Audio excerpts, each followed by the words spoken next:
So, good morning mga ka-junglers, no? So, it's, wait lang. It's 6:20 na ng umaga, no? So, today's video mga ka so papunta kami ni Mrs.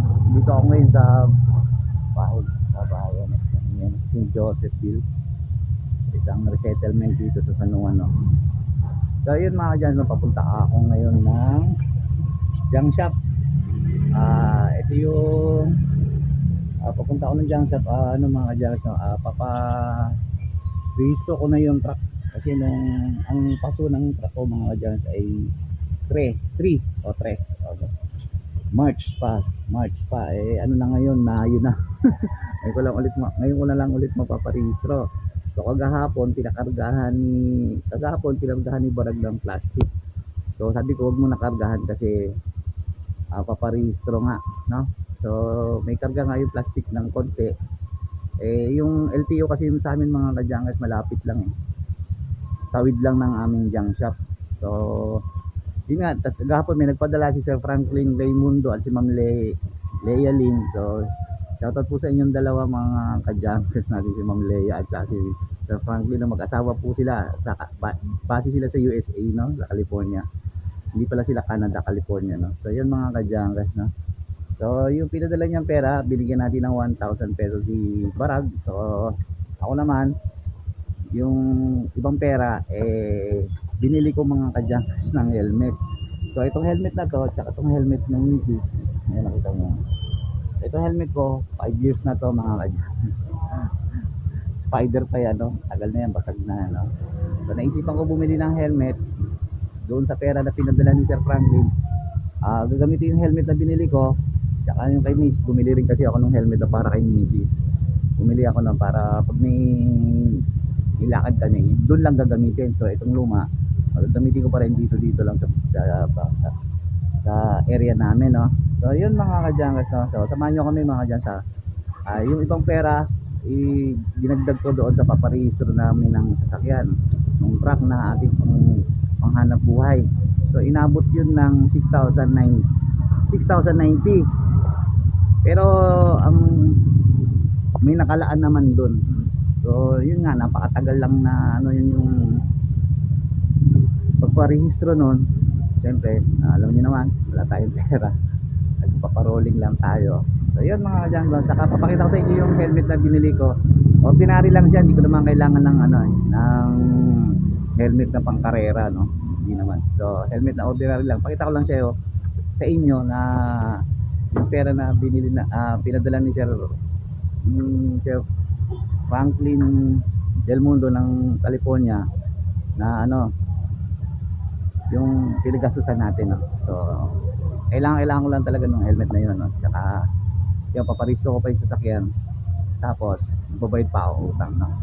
So yun mga dyan, no? Kita tayo doon sa LTO San Juan. See you later, no? So good morning mga junk, no? Dito tayo sa junk shop, no? So aalis na kami, paparisto nga itong truck mga ka-junk, no? Nagka-problema yung starter. So lumalagitik lang siya. So yun ang problema. So ngayon, mamaya pa ulit ko mapapa-rehistro mga ka-junk, no? So yun, no? Pakinggan nyo. Start ko mga junk, ha.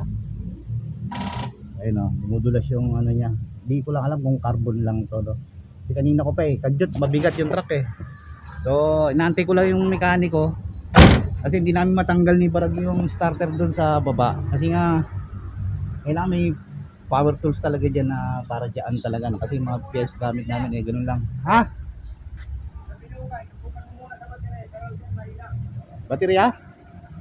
Yun nga sabi ko nga baterya yan ha? Baka naglulos lang tanggalin nga yan sa adventure mo. So okay na mga ka-junkers yung truck natin, no? So ang naging problema yung battery lang. So yung kinabit namin battery doon sa sasakyan nating adventure mga ka-junkers, no? So okay na, nandito na kami sa LTO. So yan, no? Nandito lang namin sa emission testing, no?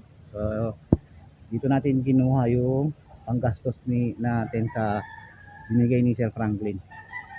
So 6,000 yung registro dito kasi nga pasuna. Press kasi to March pa to, kaso Mayo na ngayon. So dapat 4,000 lang to mga ka-junkers, no? So yun, 6,090. kung paata itong emission test, no? So, kaya tayo mga ka-jungers sa emission, no? Doon tayo dapat sa kabila. So, dito na lang daw tayo ulit sa kabila ng emission testing. Ayan, no? Magpapa-emission testing na tayo mga ka-jungers, no? So, sana makapasa tayo. So, yun, update ko na lang ulit kayo mamaya. So, ito yung paparehistro natin, no? Dahil nagpadala si Franklin Del Mundo, no, sponsor natin, no, para sa truck natin na siya lang sponsor natin doon sa parehistro na itong truck, saka yung sa itong cellphone na to mga adjust, kagahapon pinagawa ko to, doon ko rin binawa sa pinadala ni Sir Franklin Del Mundo, na so pinagawa ko to cellphone ko, kaya medyo maganda-ganda na siya. Pinagawa ko to, siningil sa akin 1,250. So yun mga kajangas. So, ayan. So, mga junks, bumalik tayo sa junk shop kasi may problema yung truck.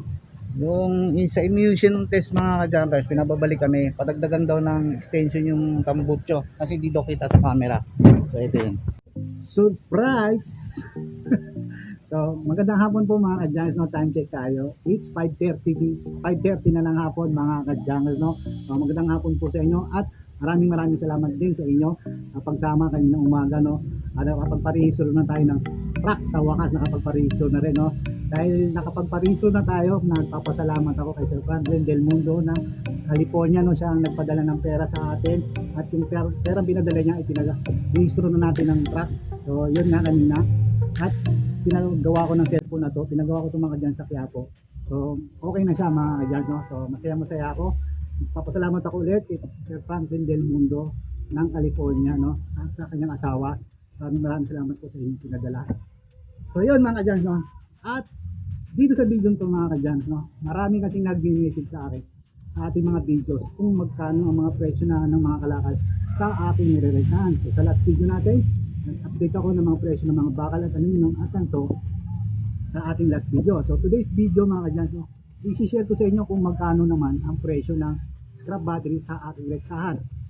At i-share ko na rin sa inyo kung magkano ang pwede nyo mag-ipunan kung mamimili kayo ng baterya sa inyong junk shop.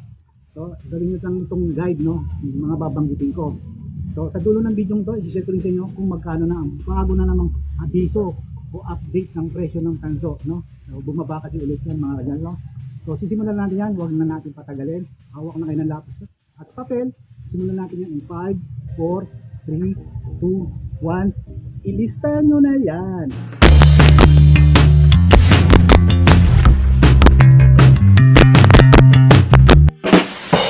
Magsisimula tayo mga kadyan sa baterya ng LM7.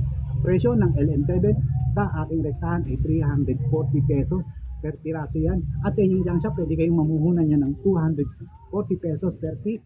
Sunod naman natin ang NS40. Presyo ng NS40 sa aking rektahan ay 390. At syempre sa inyong junk shop, pwede kayong mamuhunan yan ng 270 pesos per piece.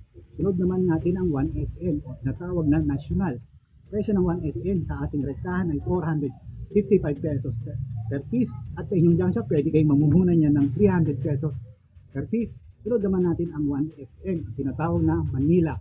Presyo ng 1SM sa aking rektahan ay 555 pesos per piece. At sa inyong junk shop, pwede kayong mamuhunan yan ng 350 pesos per piraso mga kadyan. Sunod naman natin ang 2SM. Presyo ng 2SM sa aking rektahan ay 665. At sa inyong junk shop, pwede kayong mamuhunan yan ng 400 pesos per piece. Sunod naman natin ang 3SM. Presyo ng 3SM sa aking rektahan ay 805 pesos per piece. At pwede kayong mamili yan sa inyong junk shop ng 450 per piece mga kadyan, no? So sunod naman natin ang 6SM. Presyo ng 6SM sa aking rektahan ay 955 pesos per piece. At sa inyong junk shop, pwede kayong mamuhunan yan ng 600 pesos, 650 pesos per piece sa inyong junk shop. So sunod naman natin ang 2D. Presyo ng 2D sa aking rektahan ay 1,310. At sa inyong junk shop, pwede kayong mamuhunan yan ng 1,000 pesos per piece. At sunod naman natin ang 4D. Ang presyo ng 4D sa aking rektahan ay 1,530. Sa inyong junk shop, pwede kayong mamuhunan yan ng 1,100 pesos per piece. At syempre, pinakamalaking baterya, ang huli, ang 8D. Presyo ng 8D sa aking rektahan ay 1,970. Sa inyong junk shop, pwede kayo nang mamuhunan ng 1,400 pesos per piece. So yan po ang mga presyo ng baterya sa aking rektahan. Sunod naman natin ang presyo ng tingga. Ang presyo ng tingga sa aking rektahan ay 94 pesos per kilo.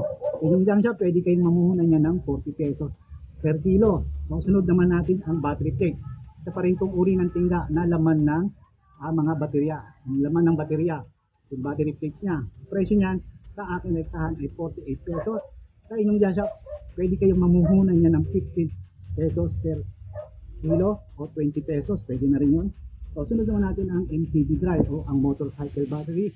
Kasama na rin dyan ang industrial battery. So, may tinatawag silang big MCB drive na big, MCB small na baterya. MCB rin siya o yun, parang o industrial. Yung big nga ay 43 pesos per kilo to mga dyan. So sa MCB ng small, 41. So sa yung junk shop, pag-isahin nyo na lang siya para wala nang small tsaka big, no? Pag-isahin nyo na lang.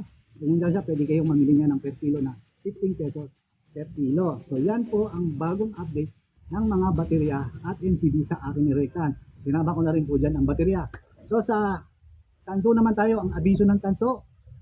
Ngayong araw na to, so as of May 13, no?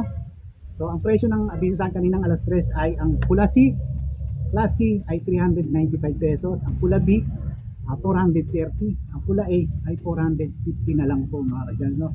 So yan po ang latest update ng mga tanso at baterya sa aking rektahan. Sa mga nagustuhan ng mga presyong yan, pakilike naman, at kung gusto nyo video ito, pakilike din. So hanggang dito na lang mga kadyan, sana may napulot kayong aral.